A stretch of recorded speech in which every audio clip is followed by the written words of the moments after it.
Bristol Community College, Mathematics with Dan Avedikian, Math 011, Arithmetic, Section 3.2, Problem 22. This is Section 3.2, Problem 22.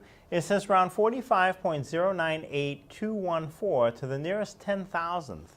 So the same number has been used in the previous few questions, but rounding to a different place.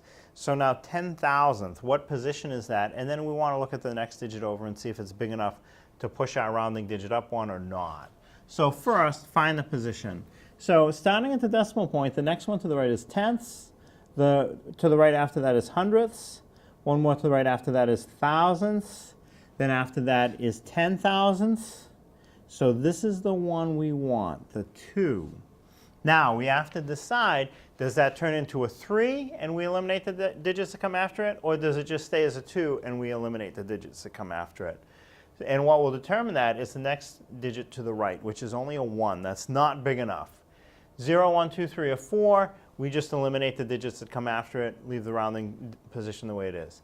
If it were bigger, 5, 6, 7, 8, or 9, you would increase the rounding digit by 1, it would bump up to a 3, and then you eliminate the digits after that. But it is small, it's on the small part of it, so we will just leave the 45.0982, the other digits after it are eliminated, and that is the final answer.